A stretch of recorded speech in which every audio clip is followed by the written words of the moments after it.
Bismillah ar-Rahman ar-Rahim. Assalamu alaikum. Welcome to the second episode. With me, I have Uzma Aitqad, who took us through a very important journey in the previous episode. And I, rather than me summarizing, will request Uzma to give us a quick recap on what we discussed last time for those who were not able to watch the video, even though the recording is up. And of course, lazy people don't bother to find out. So, Uzma, why don't you, in this particular episode, tell us what we discussed last time in terms of organizational culture? Sure. Thank you very much, Kamran. So, last time we talked about organizational culture being a set of assumptions and beliefs that people in organization practice. We also talked about कि ये beliefs and assumptions जो होते हैं, they are derived from their collective sense of learning, which is based on their experience in organization around how things basically are run in their companies, what works and what not, how decisions are made, and for example, how they respond to critical situations, etc., etc. We also talked about culture being, we looked at the analogy of an iceberg and we said, okay, what we see on the surface in organization in the form of explicit cultural traits and expressions, actually that is just the tip of the iceberg.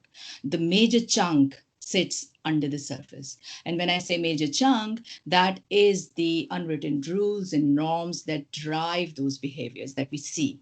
So it is very, very important to uncover those underlying assumptions to understand culture better.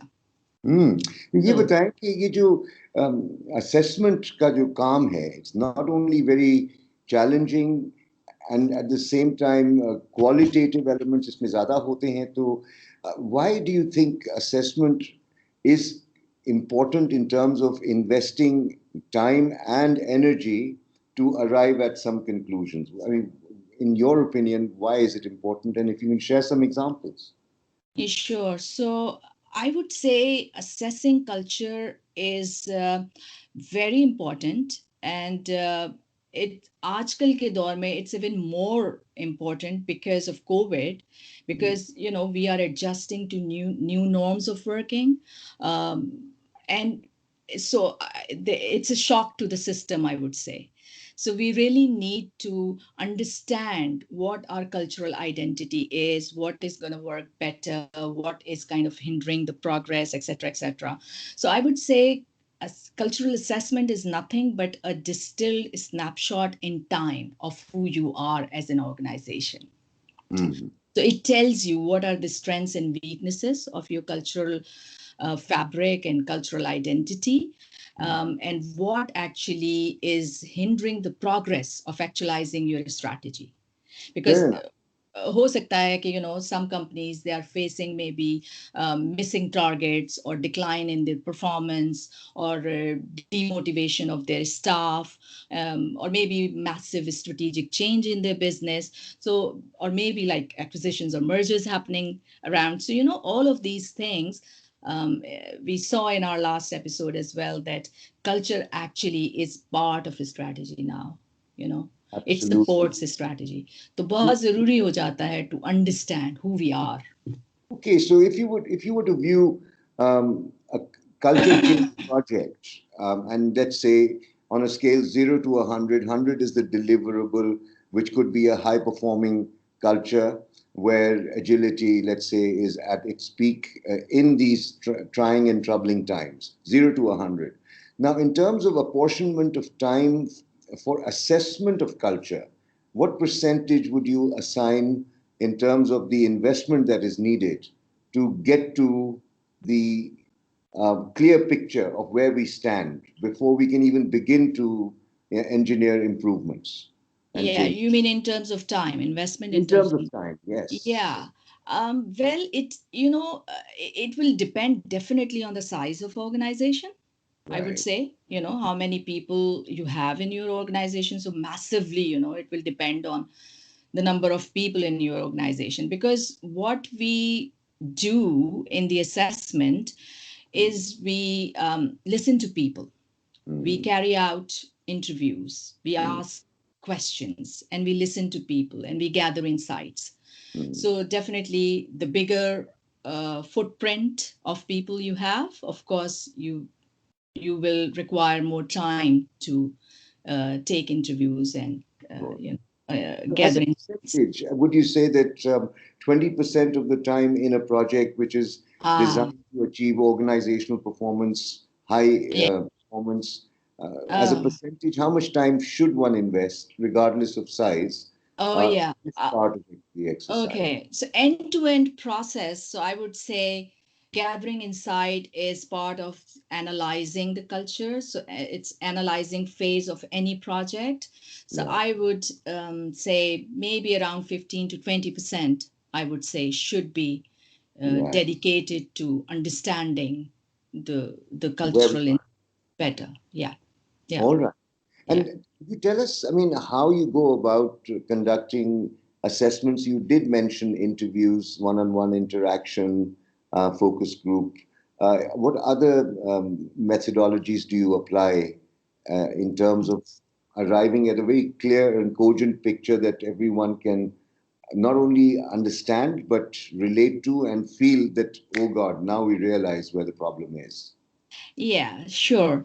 Like I said, the biggest challenge in analyzing culture is uncovering the triggers of behavior or the underlying assumptions.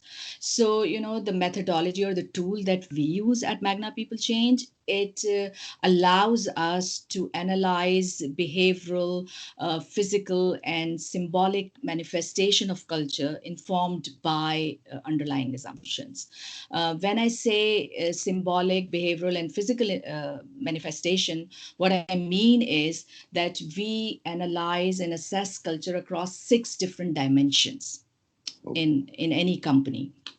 And these 6 dimensions are: number one, uh, stories. What kind of narratives basically are spoken in organization? What kind of like stories people tell to others people or newcomers? When I say stories, I mean who they hold the heroes, who are the villains, who are the mavericks, what is success, what is failure. All of these things basically tell us about the personality of organization, like how it thinks. These are the subtle things which are not documented anywhere, which are Mm, not obvious, like I said. So it's all under the surface. But mm, these stories are very, very important. Language is very, very important. So we assess that through our set of questions that we have. Then the second thing is symbols. What kind of acts or events or objects your company associate with? mm, you know for example, there are companies who kind of have their staff's uniforms of the colors which are same as their flag colors. mm, So it tells us something about their inclination, their association, their preferences. So all of these things are very important. So symbolic expressions are very important. So we analyze that again. The third dimension is routines and rituals, like how you operate your day-to-day jobs, how many meetings you have, for example, mm, and rituals like what events are important for you. mm. In the previous norm, when pre-COVID time, like I know that there were some companies who used to have like Thursday evenings dedicated to this socializing and drinking and all of those things. So Mm, it matters. It tells us about organization, what you hold important. And mm, also some example could be training programs, sales right. conferences, etc., etc. So that tells us about who you Mm, are. The fourth dimension is around structures. Like, mm, are you a hierarchical organization? Are you a flat organization? What kind of a structure you have? And it again tells us about the underlying assumptions that you have. Uh, mm, and then the fifth dimension is around controls. What sort of KPIs, key performance indicators, you hold important? What are mm, you monitoring? Because that gives us a view of what is important to you. Wow. And then the sixth and the last dimension is around power. So Mm, who holds power in an organization? Is mhm. it the seniority that calls the shot, or is it the subject matter experts who calls the shot? And things like that. So there is a lot, I think, that is covered in those six dimensions. Of course, I've just given you a brief idea of it, but there Sure. is a whole set of questions against each Sure. dimension, and then we kind of interview people and we assess Yes. companies. Yeah. And now that you've mentioned the how you assess cultures, I feel that those listening may be interested in wanting to talk to you more and may contact you as per the website that I've given below at your company and get some information and indeed get some culture assessment going in their own organizations. So Sure. once you get the results of this assessment, next episode that we'll be having, third one, are you looking to provide us with the next step following this assessment? I mean, what do you do with the report? Let's say you've come up with the findings. Do you meet the leadership team, discuss your findings with them, and Yeah. agree, or do you start by recommending what kind of actions they require? How do you go Yeah. co-design the process, or do you give very cogent recommendations based on your experience? So yeah, it's a whole process. So first step, like I said, first and foremost is to assess your culture. As a result of it, those six dimensions actually they are interlinked and they guide us towards the core cultural paradigm of a company. So Mm-hmm. they tell us, okay, these are the five bullets. These are the five sort of cultural paradigm, things that basically is driving behaviors and all those six dimensions.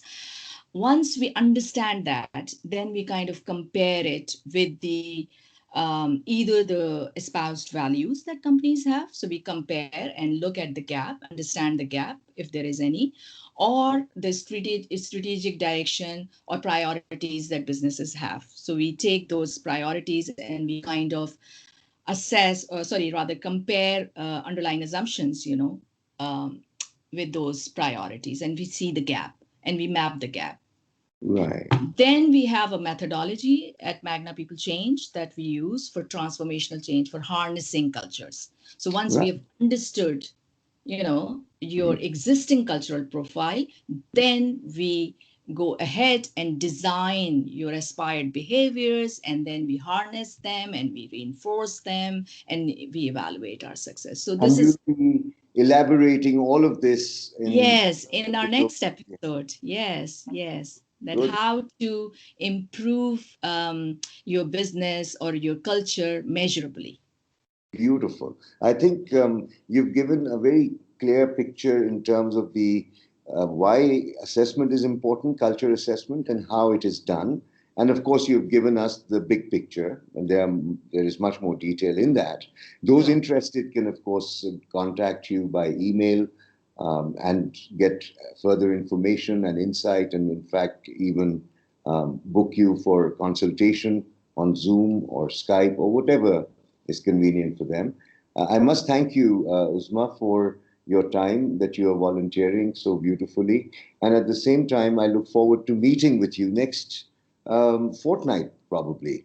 Uh, Yeah, is, sure. is, is the next fortnight good for you? Yeah, exactly. Now we're doing it fortnightly. So, yes, after 15 days, we should meet up. And thank you very much, Kamran, for having me.